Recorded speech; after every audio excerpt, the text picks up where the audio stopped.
Hello viewers, अस्सलाम वालेकुम। Viewers, आज की वीडियो में हम बात करेंगे कि माइक्रोस्कोप क्या है और उसमें कौन कौन से पार्ट्स पाए जाते हैं और उनका क्या फंक्शन है।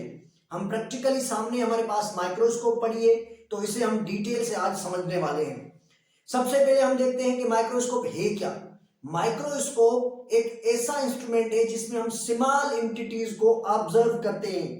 माइक्रोस्कोप के दो टाइप्स होते हैं, एक लाइट माइक्रोस्कोप और दूसरा इलेक्ट्रॉनिक माइक्रोस्कोप। लाइट माइक्रोस्कोप उस माइक्रोस्कोप को कहा जाता है जिसमें हम लाइट का सोर्स यूज करते हैं किसी भी ऑब्जेक्ट को इल्यूमिनेट करने के लिए, और इलेक्ट्रॉनिक माइक्रोस्कोप हम उसे बोलते हैं जिसमें हम इलेक्ट्रॉनिक बीम्स यूज करें ऑब्जेक्ट को देखने के लिए। ये हमारे पास हो जाएगी इलेक्ट्रॉनिक माइक्रोस्कोप। अब लाइट जो माइक्रोस्कोप है इसके खुद के दो टाइप्स हैं, एक है सिंपल लाइट माइक्रोस्कोप और दूसरी है compound light microscope. Simple light microscope में सिर्फ एक किस्म का लेंस यूज होता है, तो उसे हम सिंपल कहते हैं। जब दो डिफरेंट टाइप्स के लेंस यूज किए जाएं तो उसे हम कंपाउंड लाइट माइक्रोस्कोप कहते हैं। ये जो हमारे पास माइक्रोस्कोप मौजूद है ये हमारे पास कंपाउंड लाइट माइक्रोस्कोप है, क्योंकि इसमें दो किस्म के लेंसेज यूज किए गए हैं। अब देखते हैं कि इसमें कौन कौन से पार्ट हैं। सबसे पहले ये जो बेस जिस पर ये खड़ी हुई है माइक्रोस्कोप, जिस पर ये जो है टिकी हुई है, तो इसे हम बोलते हैं फुट। और फुट के बाद ये जो आर्क लाइक स्ट्रक्चर आपको नजर आ रही है, ये आर्क लाइक स्ट्रक्चर, इसे हम बोलते हैं आर्म ऑफ माइक्रोस्कोप। आर्म से कनेक्टेड एक पार्ट है ये सामने, इसे हम बोलते हैं बॉडी ऑफ माइक्रोस्कोप। इस बॉडी में आपको दो चीजें नजर आ रही हैं, एक ऊपर वाला पार्ट और दूसरा ये डिस्क टाइप नीचे वाला पार्ट। ये जो ऊपर वाला पार्ट है इसे हम बोलते हैं आई पीस। आई पीस इसीलिए बोलते हैं क्योंकि आई का मतलब है आंख लगाना, ऐसा पीस जहां से हम आंख यूज करके देखें किसी ऑब्जेक्ट को, जैसे इस तरह से मैं आपको सामने देख रहा हूं। ओके, उसके बाद ये जो दूसरा नीचे पार्ट है ये एक डिस्क टाइप स्ट्रक्चर है, इसे रोटेटरी डिस्क भी आप देख सकते हैं, ये रोटेट हो रही है तो इसे रोटेटरी डिस्क कहा जाता है। इस रोटेटरी डिस्क में जो लेंस यूज किए गए हैं इन्हें ऑब्जेक्टिव लेंस कहा जाता है, और ये आई पीस में जो लेंस यूज किया गया है इसे हम आई लेंस कहते हैं।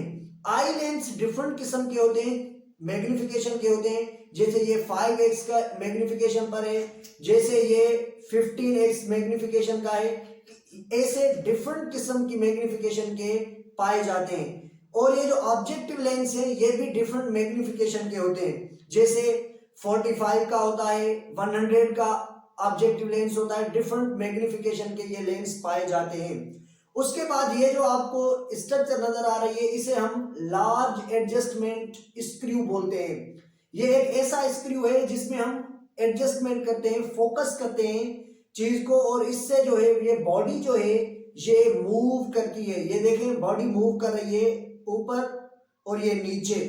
तो इस मूव करने में क्या होता है कि हम फोकस कर पाते हैं उसी ऑब्जेक्ट को, तो ये फोकस करने के लिए ये लार्ज एडजस्टमेंट स्क्रू यूज किया जाता है। और ये सेकंड जो आपको स्क्रू नजर आ रहा है इसे हम बोलते हैं फाइन एडजस्टमेंट स्क्रू। ये फाइन एडजस्टमेंट स्क्रू ऑब्जेक्ट को क्लियर करने के लिए और उसके फोकस करने के लिए भी यूज होता है, लेकिन ये छोटा सा जो है, छोटी लेवल पर जो है ये यूज किया जाता है। उसके बाद ये आपके सामने मौजूद है ये पार्ट, इसे हम स्टेज बोलते हैं। यहां पर जो है हमने क्या रखी हुई है, यहां पर हम क्या करते हैं, स्लाइड ऑफ द माइक्रोस्कोप यहां पर रखते हैं स्टेज पर। स्टेज पर जो है ये स्लाइड्स रखी जाती है। तो स्लाइड जो है, स्लाइड आपको मैं बताऊं, ये स्लाइड है हमारे पास। इस स्लाइड में जो ऊपर आपको छोटा सा जो है ये ग्लास नजर आ रहा है इसे हम बोलते हैं cover slip of the slide. ये स्लाइड्स की क्या है, कवर स्लिप है। यहां पर हम स्लाइड रखेंगे और स्लाइड के पास ये जो आपको ये स्ट्रक्चर नजर आ रही हैं इन्हें हम जो है क्लिप्स ऑफ माइक्रोस्कोप कहते हैं। ये माइक्रोस्कोप की क्या है, क्लिप्स हैं। ये यूज की जाती हैं कि स्लाइड को हम किस जगह पर जो है रखना चाहते हैं। स्लाइड को इधर उधर होने के लिए भी इस्तेमाल करते हैं और उसके साथ साथ स्लाइड को यहाँ पर जो है रखने में मदद करते हैं। और उसके बाद हमारे पास ये जो पार्ट आपको नजर आ रहा है जिसे हम क्या कहते हैं, ये हमारे पास है मिरर ऑफ द माइक्रोस्कोप। ये सोर्स ऑफ लाइट जो है, लाइट का सोर्स यहाँ पर जाएगा और ये मिरर उस लाइट को रिफ्लेक्ट करके यहाँ पर स्लाइड में जो स्पेसिमेन मौजूद है यहाँ पर जो है पहुंचाएगा, ताकि हमें ऑब्जेक्ट जो है वो क्लियर नजर आए। तो ये पूरी की पूरी जो पार्ट्स है मैंने आपके साथ डिस्कस किए हैं। अगर वीडियो अच्छी लगी हो तो वीडियो को लाइक, कमेंट और शेयर जरूर कीजिएगा। शुक्रिया, अल्लाह हाफिज।